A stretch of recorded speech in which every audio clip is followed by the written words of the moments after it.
Hello, and welcome to LunaYes Guided Sleep Meditations. This evening, as you fall into happy dreams, we will venture deep below the surface of the ocean to hear the story of the Little Mermaid.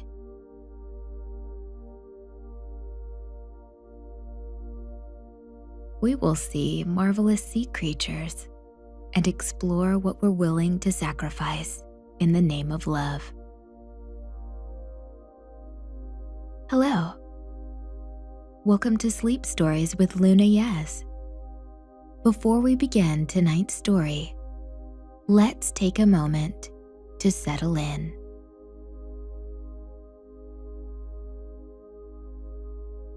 During sleep, your body repairs and rebuilds itself.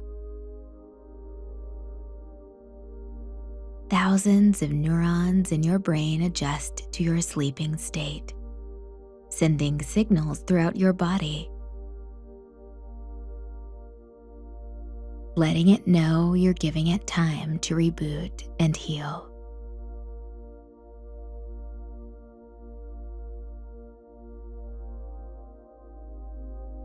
As the night passes, you pass through different stages of sleep.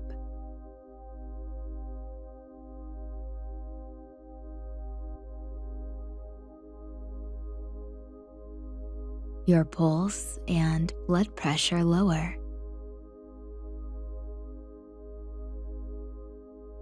Giving your blood vessels and heart time to recuperate.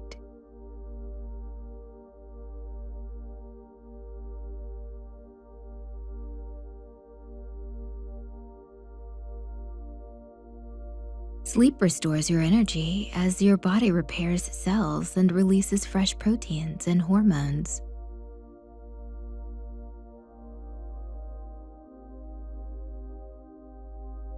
Your nerve cells communicate and reorganize, and your brain clears out old information for new memories.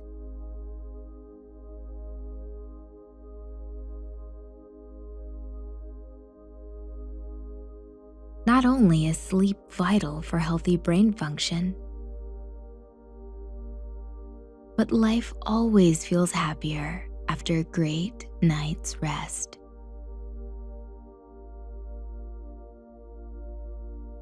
Everyone's sleep is unique, just as every body is unique.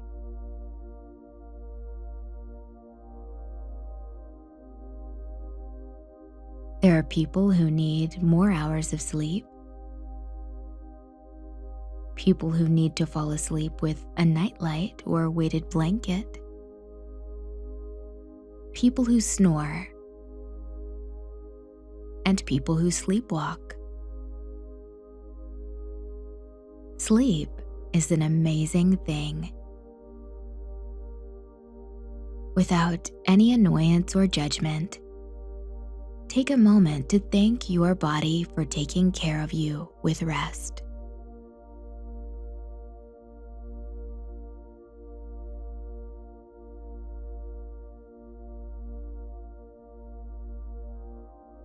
Take a slow, deep breath in.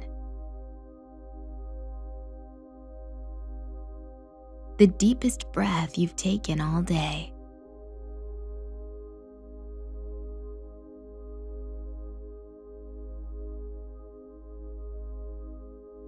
When you're ready, breathe out, letting everything go.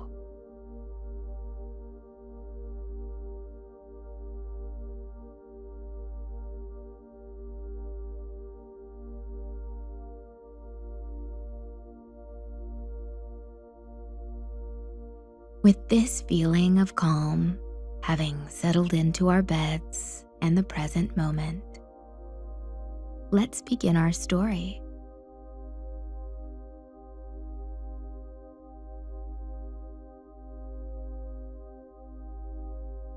The Little Mermaid is a Danish story dating back to the mid-1800s.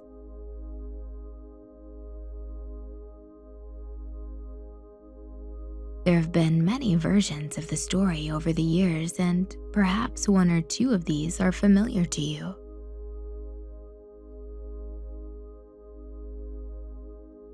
Feel free to imagine the story in your mind as I speak. And remember that you are welcome to fall asleep at any time.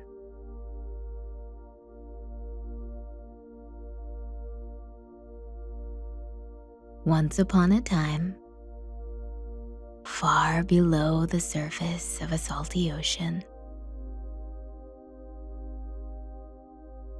there was an underwater kingdom of merpeople. Sailors swapped stories of mermaid sightings. But most believed these to be the make-believe of bored boys hoping to pass the long afternoons on the helm of ships.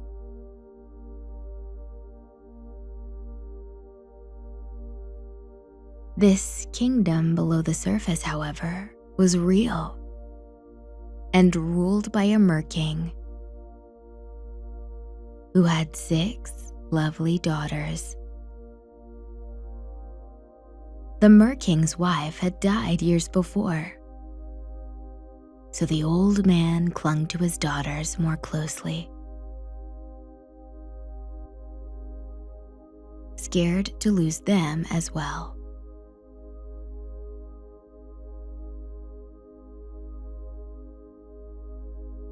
Each daughter had been born 1 year apart. As per the law of the merpeople, when a mermaid turns 15, she is allowed to swim up to the surface of the ocean for the first time.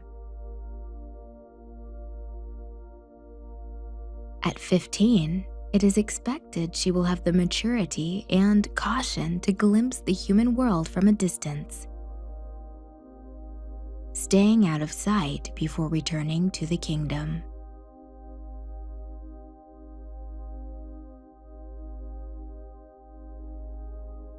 As each of the mer-king's daughters reached the age of 15, they traveled to the surface for their glimpse.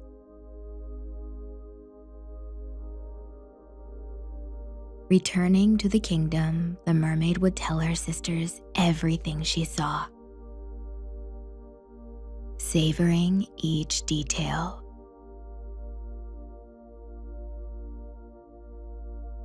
Because they would be allowed to take this trip only once every 365 days,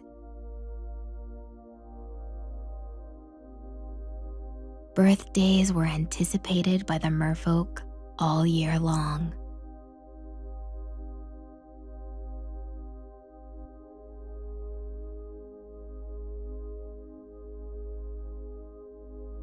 Of the mer-king's daughters, the youngest, whom the family lovingly called the Little Mermaid, was the most eager of all to turn 15.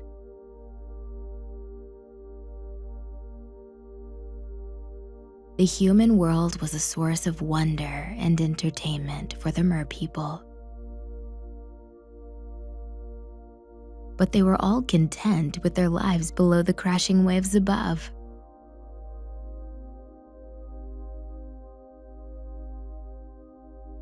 The merpeople treated their glimpses of the human world like they would a shark. Beautiful, but unpredictable. Unpredictable could be dangerous.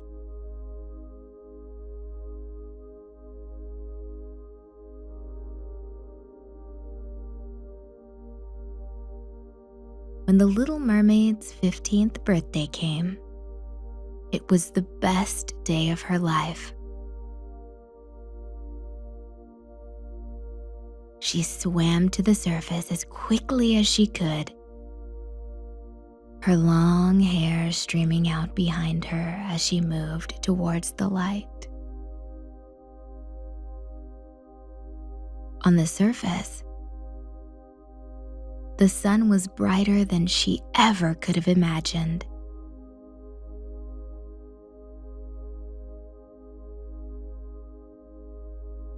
Squinting as her eyes adjusted, the Little Mermaid looked around her,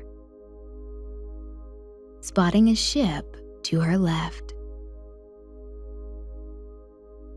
Approaching the ship slowly, the Little Mermaid saw humans walking on the deck, pulling ropes and talking to each other.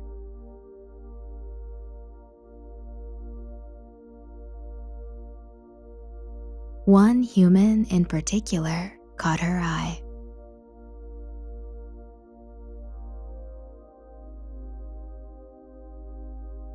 The most handsome man the Little Mermaid had ever seen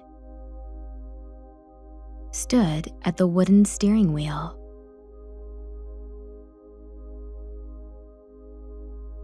His dark hair tossed around his face in the wind, but the man kept focus on the direction of the waves,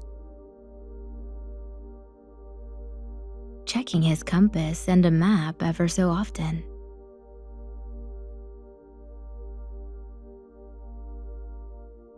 Hours passed this way,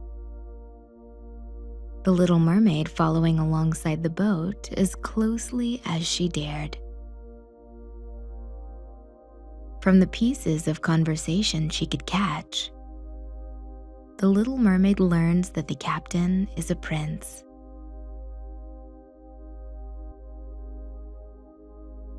She wishes she could hear more, but her ears haven't yet adjusted to the sound above water. Entranced, the Little Mermaid watches the boat into the evening.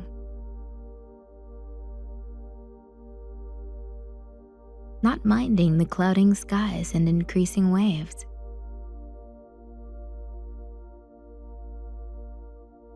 The sailors on deck celebrate something the Little Mermaid cannot hear. But she watches them that evening, singing and dancing in little circles as they cheer each other on and drink deeply from tin mugs.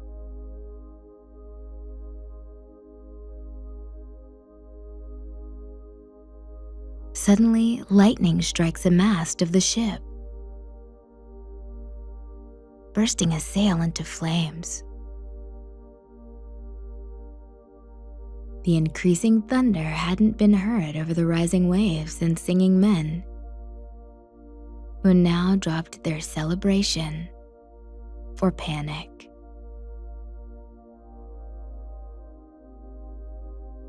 Seeing the fire quickly spread in the wind across the ship,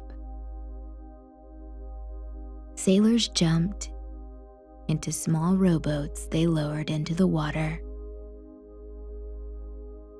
or simply leaped overboard to swim.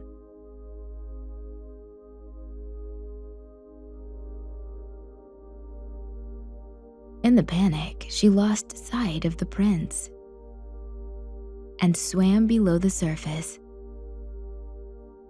straining to catch a glimpse of his lower body, swimming strongly to shore.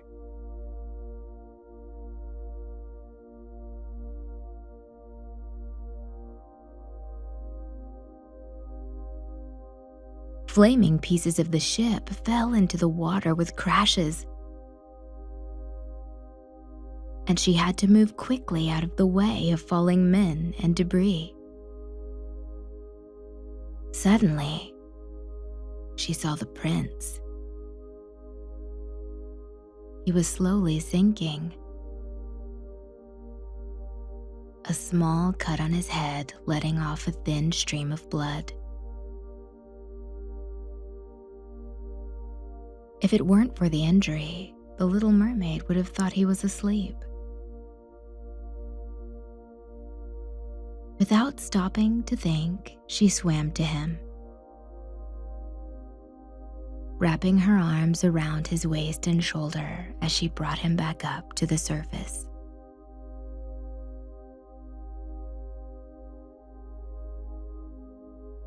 Knowing he would be too hurt to wake up and get himself to shore,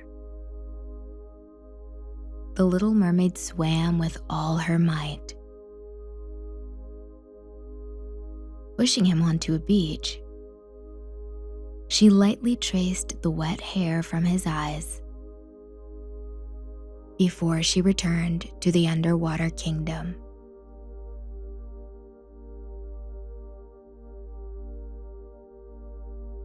Though the day had nearly ended in disaster, the little mermaid thought her birthday was an act of fate and the most wonderful day of her life. As days passed, she knew she couldn't wait an entire year to return to the surface.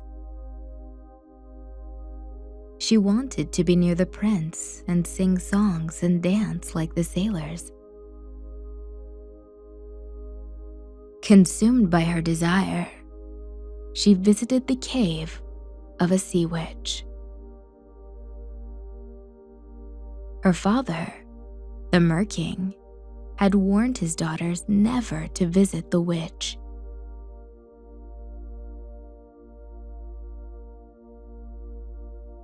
But he had never said why.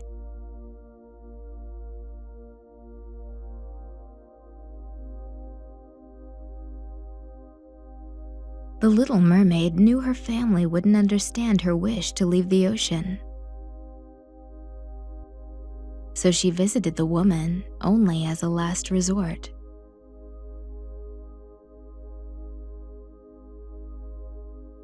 The sea witch welcomed the mermaid in eagerly, asking her all sorts of questions about her journey above and her desire to join the human world.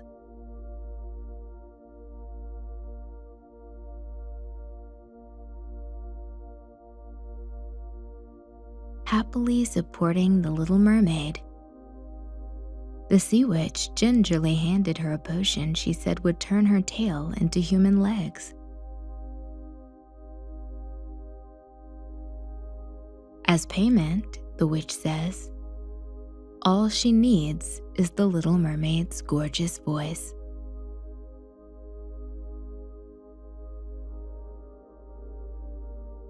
The sea witch warns her the potion is irreversible.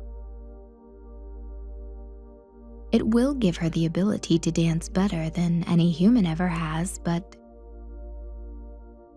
walking will feel like she is stepping on jagged, broken shells.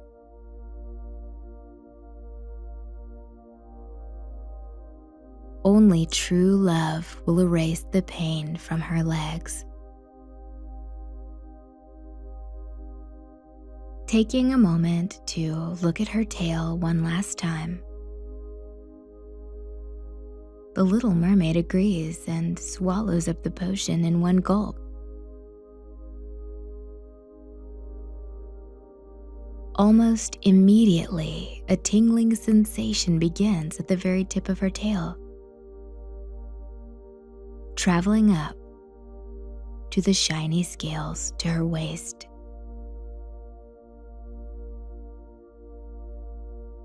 The little mermaid gasped at the feeling, but no sound left her mouth.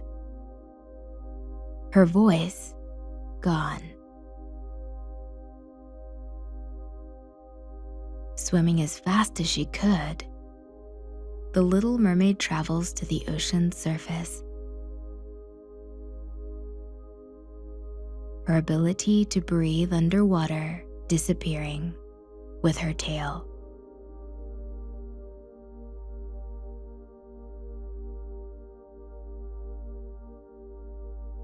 She couldn't swim as quickly or powerfully as she did with her tail. And the little mermaid began to feel a separation down where her tail used to end. Now branching off into what will soon be legs.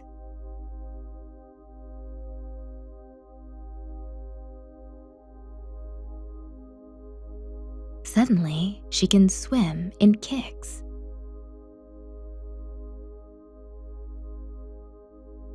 Breaking through the surface of the water, the little mermaid breathes in the clear air with relief.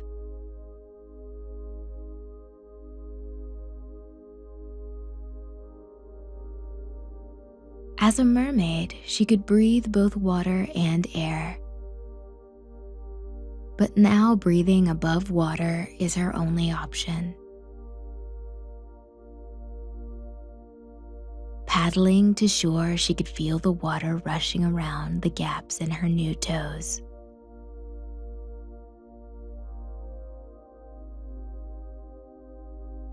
Pulling herself onto a sandy beach, the little mermaid stared at the beautiful pair of human legs that stretched out before her.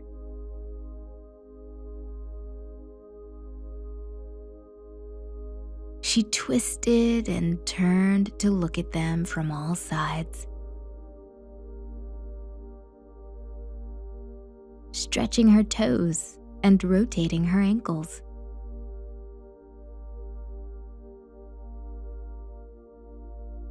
Discovering her full range of motion.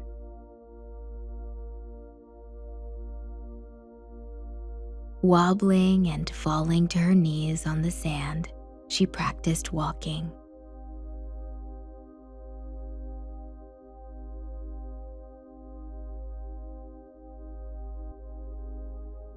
Indeed, it felt as if she were walking on sharp shells. But she could tolerate the pain.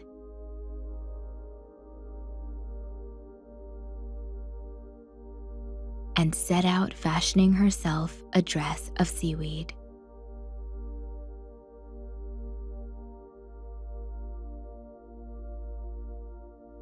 Slowly, she walked herself into the human town.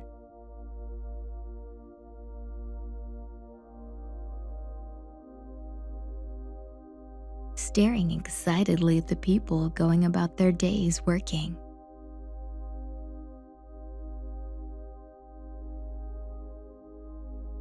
Talking.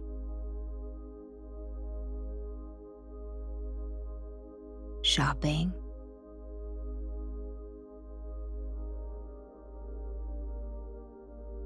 Eating.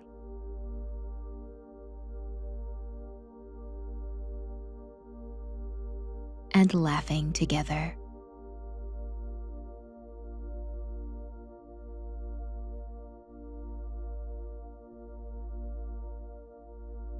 There were old people and strong sailors.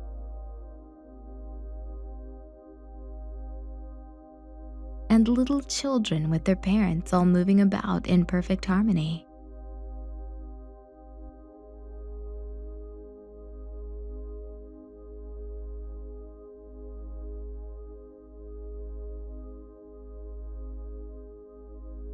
The little mermaid walked until she felt confident in her balance.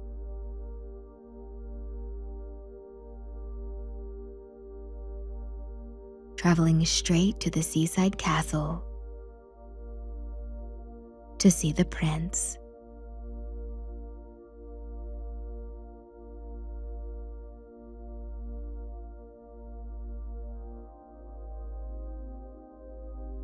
Knocking at the massive painted doors, a footman appeared, asking the little mermaid what she wanted.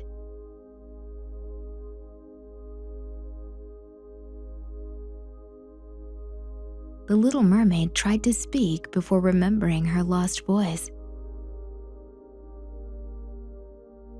The footman, not understanding her, thought she was a traveling princess from a small, poor village.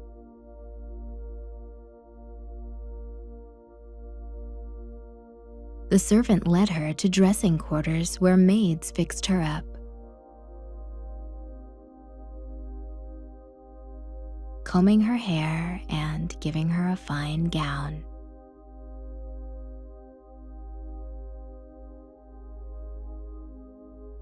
With the tangles gone from her hair, It shone in fine waves from the salt of the sea.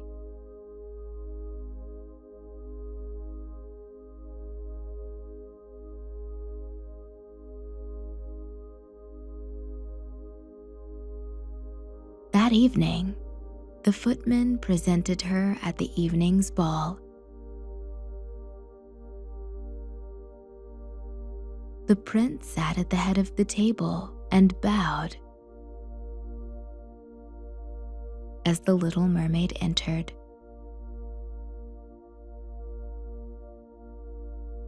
To her delight, he didn't seem able to take his eyes off of her.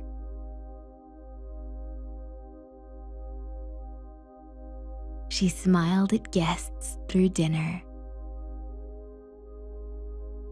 and listened to their tales before people stood and walked to the next room.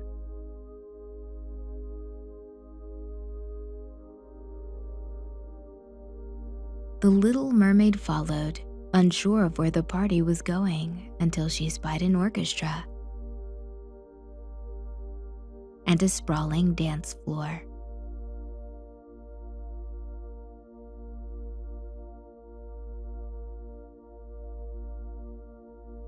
She only had a few moments to observe before she saw the prince move through the crowd and bow to her again, introducing himself.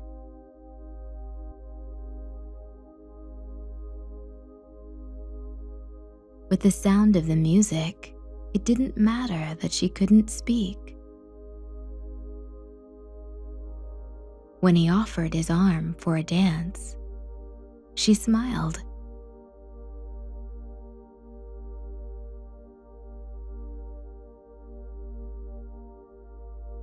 And placed her hand in his. At his touch, she felt the pain in her legs disappear into nothingness.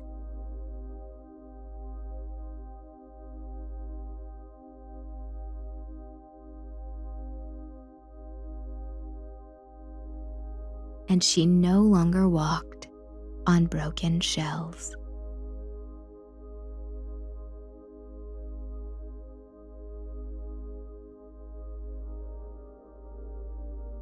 That evening, the prince and the little mermaid fell in love.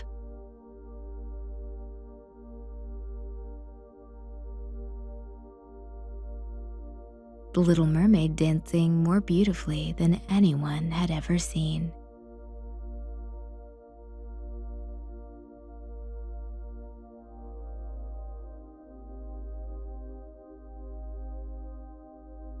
She was not only living amongst humans, she was thriving.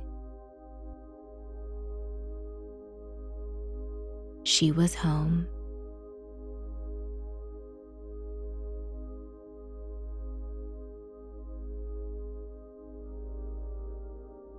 I hope this story has been helpful as you fall asleep tonight.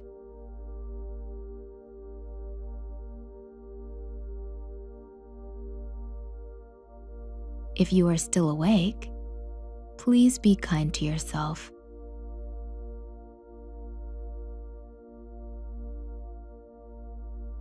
There is never a need to rush into sleep.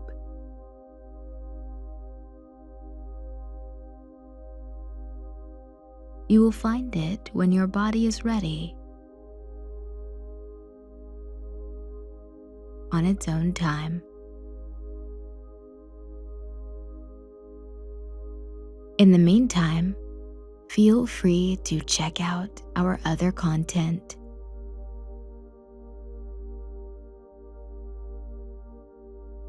We have other sleep stories for you to enjoy, as well as videos on sleep meditation and sleep hypnosis if you'd like to try something new. For more LunaYes sleep stories, please subscribe to our YouTube channel.